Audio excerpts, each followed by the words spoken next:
Assalamu alaikum viewers, my name is Maryam Lemu and welcome to the show Sisterly, the show where we talk about issues that affect our daily lives, contemporary issues, social issues and issues to do with the faith.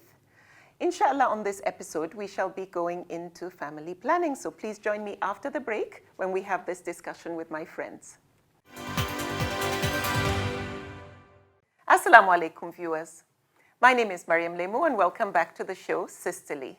Today we'll be talking about family planning and with me on the show are... Assalamu alaikum, Bimpe Aliu. And... Assalamu alaikum, Monsurat Vincent. Assalamu alaikum, Bimpe. Also known as the Queen Bee herself. Yes. Well, we're going to talk about family planning, contraception, birth control. And it's really important, of course, as Muslims, we are advised to take control of everything in our lives with Allah's blessings. We take control of our business affairs, our organizations. Why shouldn't we control our family? Again, I emphasize, through Allah's will, we are able to do that. But what is important is that we do not make the mistake of thinking it's just okay to keep popping children without knowing what the guidelines are. And we shall go into that. We shouldn't leave things to chance. When it comes to birth control, we shouldn't have children with no control over it and then later on have regrets when we can't afford to send them to school and then say it was Qadrullah, it was Allah's will. This is how it was meant to be when the burden becomes so heavy on us. Sometimes you hear some parents say, oh, this child is an accident. He came by accident. They got carried away. Exactly. But what we need to do as Muslims is do responsible planning, so that we do not leave things to chance, so that we do, as the Prophet ﷺ said, tie your camel, then trust in Allah to take care of it and protect it, and so on. So tying your camel in this particular case is trying to make sure that we put methods in place so that we don't find ourselves with a burden greater than we can handle. Now, we need to also ensure that during this family planning, we do not make mistakes Very important. doing things that are not in the Sunnah or the Quran. Now, some scholars have a problem with the word birth control. Why is that? As Muslims, we're all aware that giving of life and having kids is in the hands of Almighty Allah. Exactly. He blesses whom He wishes with children. Allah says He might choose to give some a male child, some a female child, some the two sexes, and in some cases, Allahu Alam. They won't have Exactly. May Allah have mercy on us. So scholars are very emphatic on the fact that even when you say you want to have a child, it is not within your control. It is left for Almighty Allah to accept that wish of yours to have a child. And so you cannot just boast that I intend to have 2 children or I intend to have 50 children. You know, it is the will of Allah to bless you with the number He so wishes. So in other words, the word birth control is the controversial one. That's where the issue lies. So That's where the other controversy words. lies. Exactly. There are other words that one should use to describe this. What words would that be? We can call it family planning. Yeah. Child spacing. Excellent. Basically, family planning is the most commonly used. Exactly. Contraception, family planning, child spacing, all those words instead of Birth control, which we do not have control over. Exactly. Now, contraception in Islam falls under the category of mu'amalat, which is described as worldly affairs, issues that do not have to do with our religious acts of worship that involve Allah directly. I mean, prayers go straight to Allah. It's a vertical relationship. Mu'amalat is one that goes in a horizontal way, which is human-to-human relationship. Exactly. So it is in a different category. In this particular situation where we are left and given the opportunity to use our discretion when it comes to how many kids, Allah has not prescribed, you must have 5 children, you must have this. Why? Because it's subjective. It's subjective to the individual, the family, the circumstances, and so on. With having said this, is having children compulsory? Queen Bee, is having children compulsory in Islam? Having children is not compulsory in Islam. It's a sunnah. It's a sunnah. So it's highly encouraged by Rasulullah sallallahu alaihi wasallam. And of course, we know also in the Quran, we are encouraged to have many children. However, is it a sin if you don't have children? No, it's not a sin. It's not a sin. Exactly. But what is important to establish is the fact that once we decide to have children and we bring them with Allah's blessing into this world, there is a sin if you do not fulfill the rights and obligations of this child. So it's very similar to marriage, Exactly. where we don't have to get married. It's not compulsory to get married. But However, once we choose to do that, the you rights and better know- obligations become exactly. And it is a sin on our part if we do not fulfill the rights of this child. The child didn't ask to be born. No. Exactly. And unfortunately, we live in a society, especially in Africa, where kids are considered to be blessings from Almighty. a blessing. The more children The you more the have, merrier. The wealthier you're seen to You're be. perceived to be. Exactly. The more the merrier. Unfortunately. There is no control. What is so sad is you find even, especially in the poorer communities who can't afford the children, they are the ones who have the most kids.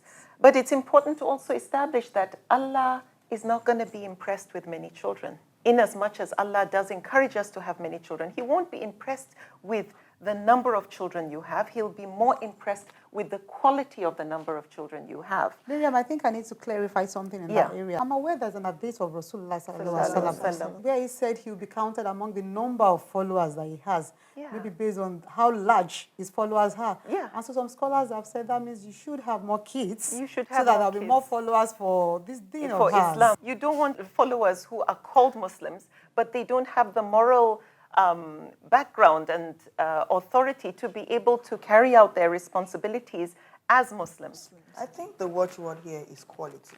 Because Absolutely. we Not have quantity. quantity Exactly. that don't add any value to Islam. And the quality of Islam is just not there. Exactly. So we need quality followers. Exactly. Which is why the obligation of the parent on the child must be met.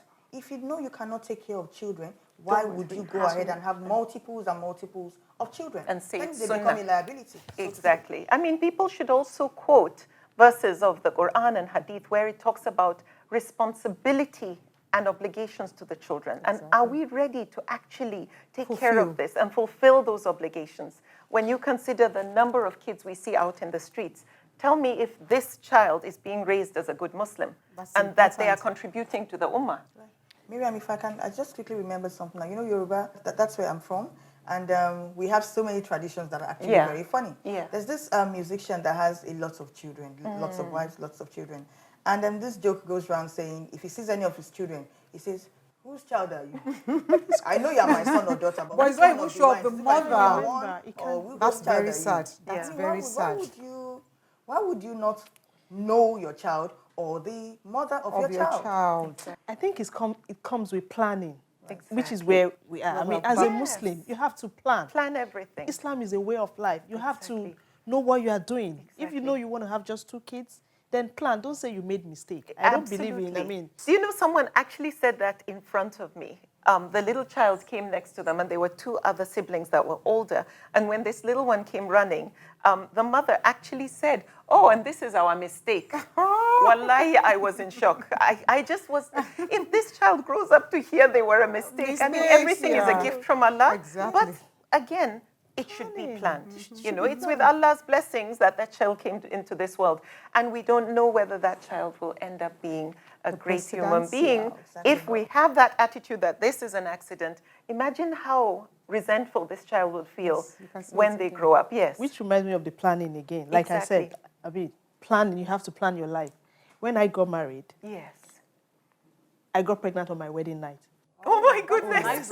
So my daughter was born exactly 9 months after marriage. Wow. You can imagine. So if I didn't plan, I'm sure I would have had like maybe 10 kids by now. When you realize one came immediately. I mean, so you have to plan. You In then all you have to do, plan you the plan your remaining life. ones. Everything you Exactly. do. Exactly. So, I mean, I think as Muslims, we have to take responsibilities, know how to go about things, seek for knowledge, ask questions, go to the people that you think, okay, they can help you so that you don't say, mistakes. And, you know.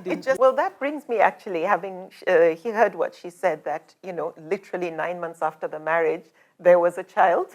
Alhamdulillah, by the grace of God.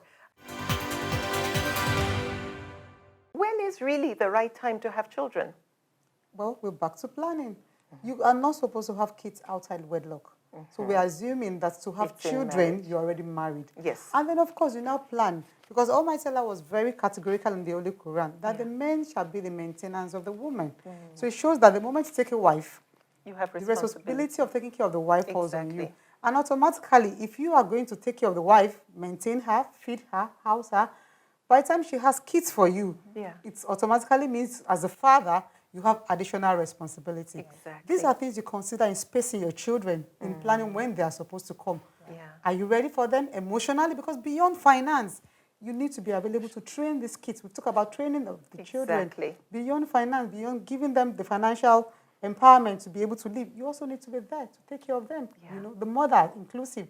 So you plan to have your kids when you're ready. Yes. We know Almighty Allah gives the children, but if you're not ready to take care of those children, why bring them to the world? Exactly. And that is the sin.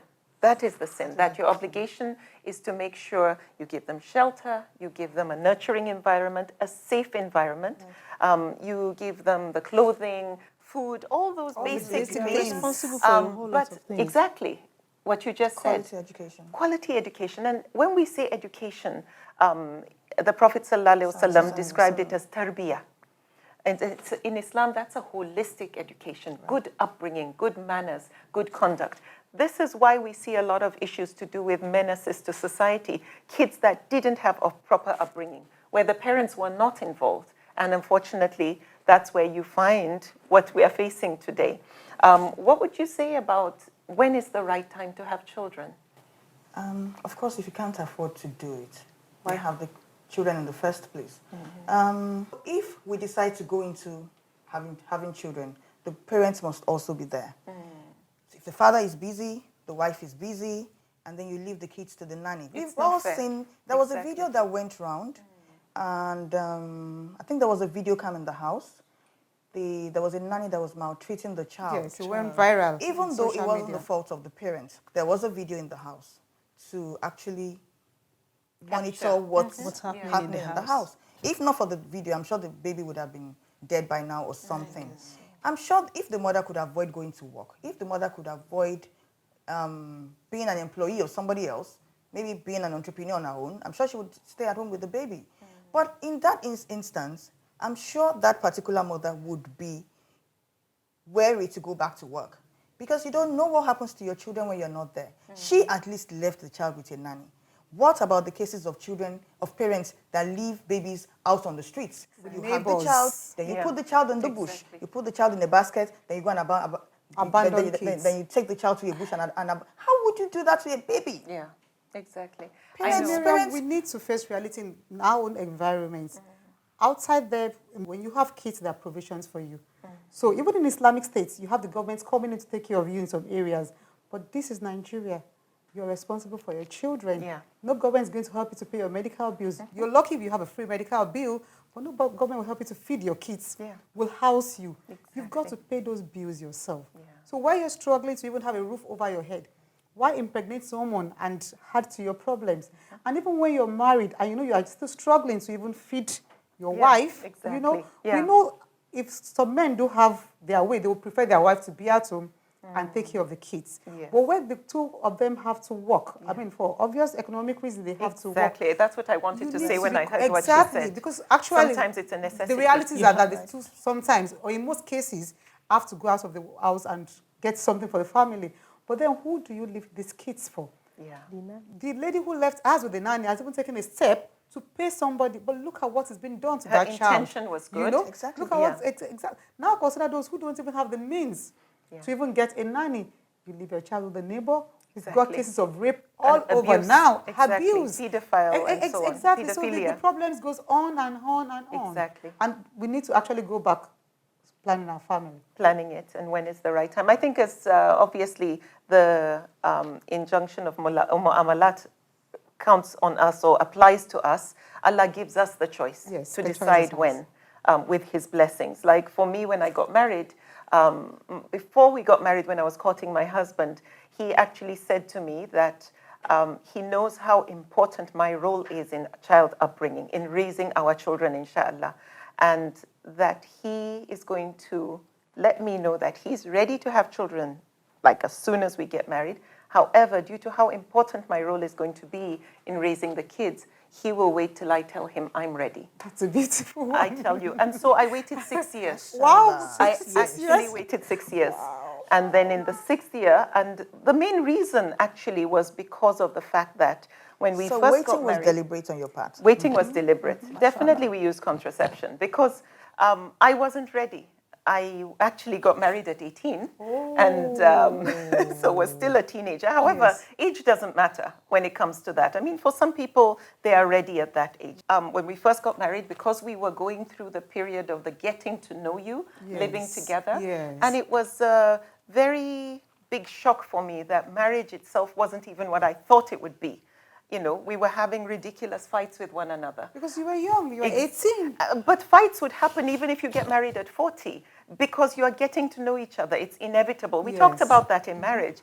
So for me, I really freaked out that the thought of bringing a life into this war zone, and it's not their choice to be brought. They didn't ask to be brought into this world. And then I bring them into the conflict. And sometimes I end up, maybe because a child is going to grow up, most likely being closer to the mom. I put them on my side, and even, you know, they have to take sides. Whose side are they with? And they see this kind of traumatic situation that is very disturbing and very uncomfortable when it comes to an environment for raising children. So again, as we mentioned, you have to make sure they will grow up in a nurturing environment. And if my husband and I were fighting, that is not a nurturing environment. Right. That is what the kids will grow up. I would shout in the house. See as an ideal family. And it may give them a phobia of marriage. Exactly. Exactly. I tell people you have to be psychologically ready. Marriage, I mean, it comes with responsibilities. Yeah. You have to be ready. Exactly. I would like us to discuss the different forms of contraception that are out there. What do you have to say about that? I know there's the natural one, which everybody knows, which is the withdrawal method. Yes. This is the most commonly known. I know it has its merits and demerits. Yes. Mostly because it interrupts pleasure. Exactly. And my second son, we were actually using that method very close to early into my marriage. Yeah. And then my period refused to show up. And I was like, I told my husband then, and we went to the hospital, and then, okay, of course. And then we asked the doctor that, can we take it out without affecting the baby? You know, we were both naive, and we're just trying to, it was just a year after we got married. My first, just like you, I conceived my first child on my wedding night. Then my first child was just barely old enough to walk. Then the second one was already conceived. Then the doctor said, no, that if you, of course, we wanted somebody to tell us that we were not taking a life, that it was. So, I mean, so that description. The doctor said, this is the best time. My husband then kept saying, but we did withdrawal method, but I made sure I that tried my best. the doctor did like this. That tiny one. That enters is the one that has formed. That is the blessing of Almighty Allah. Exactly. Because this is where you really can say it's Qadrullah, because you did your best. Yes. You tried. You didn't just leave it to chance. It didn't just happen. Now, obviously, I said this issue is a controversial one because you hear different views from different scholars about contraception. But one thing that is clear is that when the soul is breathed into the fetus, you do not have the right to take its life. No. Because when it is breathed, it's when it now becomes a being, a soul, as is described in the Quran. That is when. Now, you would hear some scholars who say, you know, after 40 days from conception, after 90 days, it varies depending on the school of thought. But one thing that definitely most scholars agree on is 120 days after conception. Anything before then is permissible. Highly discouraged. It is highly discouraged. In fact, you will hear some scholars like Imam Ghazali who say any form of abortion is wrong. However, the longer you delay it, the worse it gets. So that longer you delay it, obviously, you know, it is permissible. Right. It's wrong. It's wrong.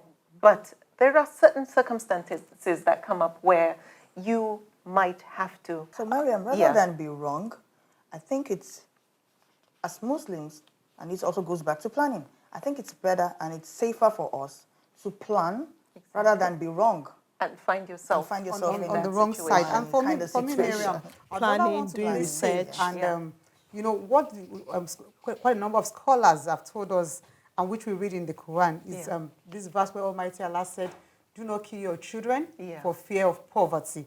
You know, we provide for you and for them. And because you do not take life, you know, so most of us usually would err on the side of those who say no to that. We're talking about forms of contraceptives. Exactly. The natural one, which she said, is what was used during the time of Rasul.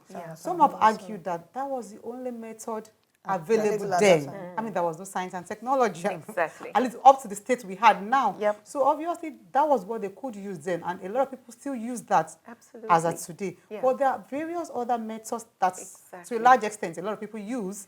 But I think the key thing and what we've learned as Muslims is that you do not use anyone that is harmful to you. Harmful to you or harmful to the fetus. Or harmful to the baby. Exactly. That's very key. And then you do not use the permanent ones. Yes. You can't take off your womb. And I think the Prophet ﷺ actually said you cannot perform castration. You can't have that, which on the part of course the man. for us, we interpret that, okay, if a man can't have castration, a woman can't do the same, which is the equivalent of ours. That's really important to that point you just made. You wanted to say something, my dear. Yeah, I was talking about the exceptions, like health issues, health conditions. Like, for example, if you have some life-threatening conditions, exactly, health issues. I mean, like, let's say fibroid, and they have to remove your womb. I think it is permissible. Absolutely. In that particular situation, definitely it is permissible because the health and well-being of the person, the mother, yes, exactly. So that's a very good point you made. This issue to do with different types of contraception out there, I want us to go a bit further into that and many more details, some technical. And we have a guest who will be joining us who has had a personal experience that she will share with us, inshallah. So please, viewers, come back after the break. Welcome back, viewers, to the show Sisterly. Today we've been talking about contraception, and the various forms is what we left you with. But before I go further, as you can see, we have a new guest on the show. Her name is Barrister Titi Naimat Fadigbe. You're welcome to the show. Thank you. Assalamu alaikum. Alaikum salam. So we left off where we were describing the various forms of contraception. And Queen Bee, please tell us the various forms out there, in addition to, of course, withdrawal method that Bimpe had already shared with us. Which other methods are out there and options? Okay, so apart from the natural method, which is the withdrawal method she talked about, we have the other methods, including the IUD, which you insert. I think it's popularly known as the coil. The coils. Yes, and we have the pills. We have the pills. We have the injectables, which includes the implants. And we have the condom. Of course, yes. I mean, both for the male and the female. Exactly, male and female condom. And there are so many options and various alternatives that people can use when it comes to contraception. Barrister Titi, I know you have a personal story of something that happened to you with regard to contraception. Please tell us about it. It's a personal story. Actually happened to me. I have 4 children. And I was used to the one contraceptive, the one coil. The coil, the IUD. Yes, exactly. So I use coil to space all my children. Yeah. Between all my children, you have like 2 years or 2.5 years. Gap in between. And I have 4 children. So after the 4th one, I decided to change the coil to another one because a friend of mine used it and I thought I should change it. So that was what I did. And after changing, so I realized I was adding weight. I actually gained 8 kg. Wow. Man, that's a lot. In a month? In a month? Yeah. Good God. That's alarming. I actually gained 8 kg in a month, so I decided to take it off. So I actually went to the same hospital and I inserted it into my hands. So after I went there, the doctor wasn't around. Oh, so the one you use, sorry to interrupt you, is the insert. The insert into the arms. Okay, yes. Into the hand. So the doctor wasn't around. That particular doctor that did it, that inserted it, wasn't around. So another doctor had to take it off. So when they were about taking it off, they took off the first one, because it was 2 that was inserted. Okay. 2 strips were inserted. They took off the first one, then the second one, they couldn't find it. What? It actually gone under the fat in my hand. In 1 month? Yeah, in 1 month. They couldn't find it. Wow. They were looking for it, they couldn't find it. So I was, let me use the word butchered. Wow. God have mercy. In trying to search for the second one. Wow. They had to cut the It's not tiny. It's not timing. You can feel it through the arm, actually. Oh, really? It's long, you understand? Yeah. You're actually looking for it. But it took them like 20 minutes. Wow. And they kept digging into your Kept flesh. digging, No anesthesia. No, there was. You had you should be anesthesia. asleep. Oh, thank God. Okay. So they kept looking for it until like after 20 minutes it was found and they had to stitch it. So that was my experience. Wow. Looking for it means cutting you up in different places. Yeah. Well, Wow. that's, I feel really bad that you went through this experience and it must have been a horrible ordeal. Exactly. But that actually is one of the issues that in Islam comes up when it comes to contraception. What kind of contraception is not allowed? Who's ready to share that with me? Honestly, anything that is injurious to the mother is not allowed in Islam. That is harmful. Anything that is harmful to the mother Or the fetus. exactly Yes. is not allowed. I To mean, this either one. particular case, I'm sure the doctors will probably have a better explanation for Yeah. it, but it's obvious that if she had not taken that step to go in the first months, Exactly. she's going gradually. Exactly. She's going, that's I just the know implication I of had a terrible experience when I first got married, and the contraception I chose was the pill. And I swear I was vomiting green. I was throwing up green. And just like she said, she gained weight, my hormones were raging because I believe there is that chemical in it. And it was definitely something I got off very quickly. But what other types of contraceptions are not permissible or are not allowed in Islam? Basically, anything that is permanent in nature is frowned at in Islam. So you cannot, as a lady, go and remove your womb. Exactly. You know, because you don't want to have more kids. Yes, You like know, we said, the castration like the one. castration, and so because on. that's permanent in nature. You Exactly. don't have control over that. Exactly. You can't change destiny. You're not allowed to go do something like It's that not in Islam. in our hands, except No. if a health issue, of course, requires that. Do you have any other ones that you know of that are not permissible? The ones done without consent. So a couple gets married, the husband is eager to have kids, but the wife, knowing that she doesn't want to spoil her figure 8, goes secretly to the doctor and does something to prevent her from having a baby. Then the poor man keeps waiting eagerly for the babies to come, and the babies don't come. Family planning should be done with mutual agreement between the couple. Exactly. And I think Big Place point is very important. Yeah. You know, as Muslims, we're guided by rules and regulations. Yes. A woman, a married Muslim woman, can't do such a thing without the consent of the husband. Even when the husband thinks he's ready and you are not ready, Exactly. or you've probably had 6, 7, 8, or whatever number of kids, and you don't want to have more kids, and your husband still wants to have more kids, you still need to communicate, plead with him, let him see reasons why you need to space these kids, or you need to give a gap before you have the next one. Yeah. And I was even going to comment on our own story. You know, I think the issue of family planning is a personal thing. What works for you might not work for someone else. Because she actually said she was using a particular method that her friend used. Exactly. And then she now had to switch over to the new one. Funny thing, in my own case, when I got married, the babies didn't come on time, so I had to wait for a while. How long did you have to wait? 4 years. 4 years. But it took like 40 years to me. You don't want to go there, you don't. Wow. But alhamdulillah, Rabbil Alamin, it's over now. You know, so after my first kid, funny thing, 9 months later, I got pregnant again. You know, that's the way Allah works. You're there crying, waiting. Once it starts, that's just the Rahman of Allah. And then so after 9 months, I had the second baby. And so I felt, now I can think of spacing this kit because I felt, I mean, I have 2 at the row now. So I now went to my doctor and then discussed with her. And she said I should go for the coil, you know, the one the IUD. Exactly, which I did. And I think it worked for me, you know. And then, no, sorry, I didn't even go immediately. I think we did the withdrawal for a while. And then I had the third one. But funny thing, for my third baby, I had issues giving birth. And then I had to do a CS, you know. It was an emergency section. An operation. It was an emergency one. And so that scared me a lot, you know. It's a different thing if the doctors had told you this baby will come through an operation. But I had the first delivery as a normal one. The second one was fine. So having the third one as a CS and then an emergency CS actually scared me. And so I felt, yes, I have to. You stopped it. You know, I had to put you stopped at 3. Exactly. So I now spoke with my doctor, and then she recommended the coil, which I used. And everything seemed fine. After like 4 years. And then I was having a regular period, heavy flow at times, no flow in some months, you know, and then I became scared, you know. This was something I'd used for like 4 years before these irregularities came in. Eventually, I had to take it out.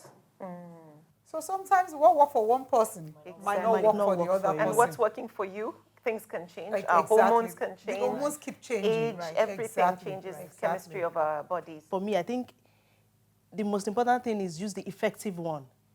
Whatever is effective for you, you don't have to copy. I mean, my friend is using this. That's not.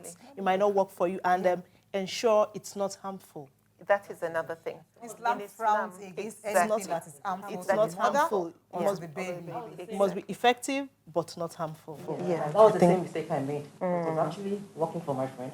So I said, let me try the same thing. Exactly. I did like 8 kg in a month. Wow. That's so what did you opt for at the end of the day? I had to go back to my court. Ah, okay. She's working from home. Okay. Now, one big concern that I have, a lot of us in Africa, as soon as we get married, mothers and mothers-in-law are like, all right. And then society generally wonders, like, what's wrong with you? I remember during my 6 years of honeymoon.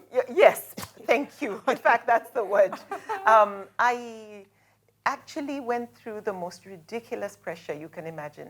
And I mean, I was very fortunate. My dad, my mom didn't in any way say anything, but there was pressure from society generally, people who knew me.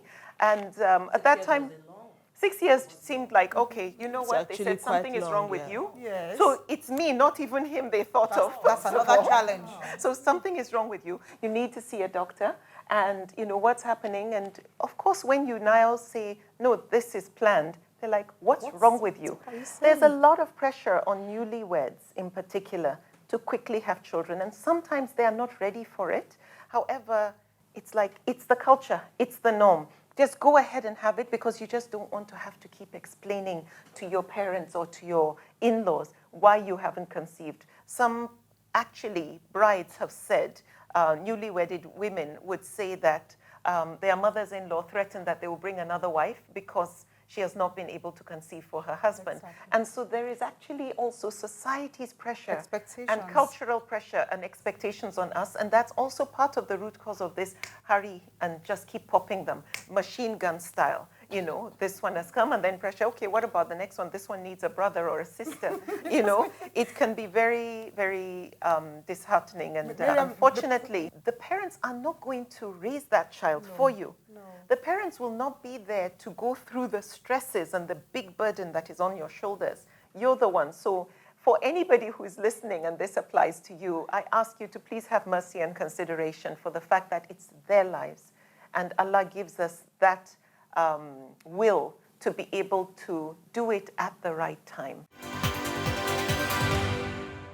You need to just keep emphasizing communication on the part of the couple. Exactly. The man, the Muslim husband, I mean, this is where he needs to play the role. Yes. It's you that will determine, because it's the man, you know, that should be responsible for taking care of the family.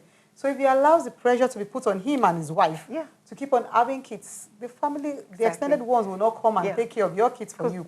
Even in my own case, when we had delay, my husband did not allow anybody to pressurize me.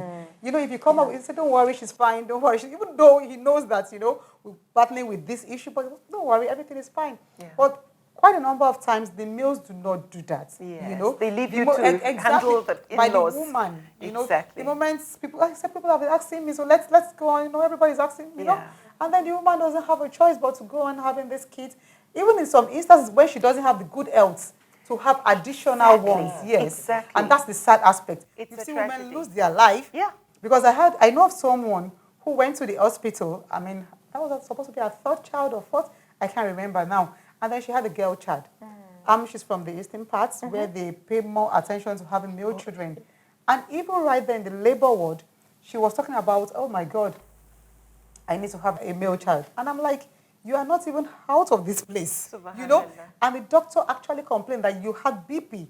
So it was just the grace of God that we didn't lose you. That your blood pressure was high. So even when the issue has to do with the health of the mother, you see people willing to satisfy others, not just because she wants to have a male child, but because the pressure was on the family to have a male child. And she was willing to give up. We've had women lose their life. Absolutely. You know, just because they need to satisfy the extended family, the society, you know, to have a male or a female child, to have a total number of children. You know? I think our society is very harsh on women. We must be very honest. Our society is too harsh on women. One of my former colleagues at work, when they had also had a delay, he enforced his wife to go for the test. He never went for any test. So who says you are okay and the wife is the one that has the problem? Yeah. We have to... Oh, the fertility yes, issue. exactly. Yeah, it's her fault. Everything still It goes must be back her. to education. Yes. I agree with you, actually. And I believe that's where communication comes in again. You have to communicate with your husband. Yeah. Your husband, I mean, the wife, and you have to sit down and say, this is what, like for me, Plan. Alhamdulillah, I mean, when we saw what happened the first time, so we had to say, okay, when are we going to be ready? Your finances has to be, I mean, for some of us that like to travel, I mean, so you have to ensure your finances are right. Yeah. You have to be ready psychologically. Exactly. You're the older one. So you have to spacing is very important. Yes, definitely. This issue to do with contraception and government intervention. What are you all thinking about government dictating how many kids we have, like in China? In China. Exactly, and some countries Even have in that. Nigeria, there was a time the government was advocating for maximum of 4 kids Yes, per I family, heard that. even right here in our But country. I don't think it You was know, signed into law. It wasn't signed never into but law. then there was a lot of awareness towards that area, you know. Yes. Family planning, kids should not be more than 4 per family and things like that. Exactly. I think as Muslims, we need to be aware of what the Islamic injunction is on this. You cannot restrict Yes. people. You cannot tell them they cannot have more than this number of kids. However, you are supposed to plan for your family. Yeah.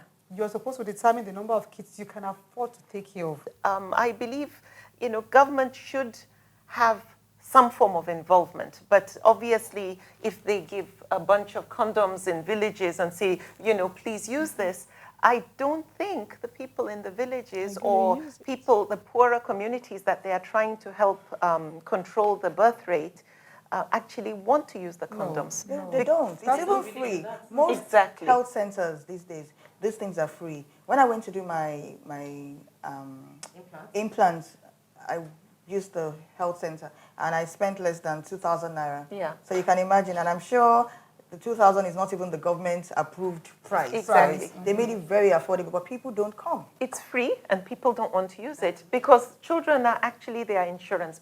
Children are their backup plan, their retirement package. Yes. Because, of course, the more kids they have, they know still that the mortality rate is so high that before you know it, out of the number of kids you have, quite a few probably won't make it to the age where they'll be able to lighten your load. Yes. However, they rely on children to be the ones to go out there, help them make, bring money home and take care of them. I remember someone actually saying to me that this is someone who had 7 children, and I was like, look at your wife is pregnant again. And they said this in a local dialect, that one of these kids hopefully will be the one to wipe their tears.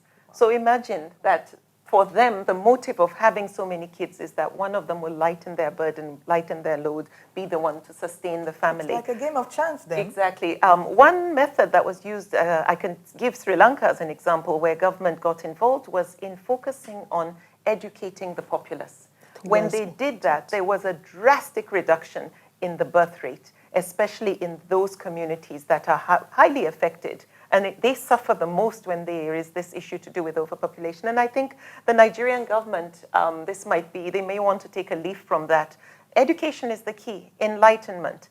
Once you're educated, you find it's much easier for someone to understand the significance of all this we are talking about. And hopefully, it will make a positive impact. So we've spoken a lot on contraception, on the Islamic point of view, what is acceptable, what is not. I think, like we said, it's mu'amalat. It's a personal choice for an individual based on what they have on their plate, what they can do. And having children is not compulsory. However, once you have had them, it is compulsory for you to fulfill your obligations. It's an amana. Because they come with rights. Exactly. They come as a package with rights. They didn't ask to be born. It is purely a huge responsibility, this issue to do with parenting and having children and deciding when is the best time to have a child. And may Allah forgive us all where we make mistakes in how we end up raising our children. However, viewers, we pray that you have taken something from our little discussion. For where we may have erred in what we have said, we sincerely did not mean to offend anyone. We have said we are not learned scholars, but may Allah continue to strengthen us and increase us in knowledge and wisdom, inshallah. May Allah continue to strengthen the ummah as well.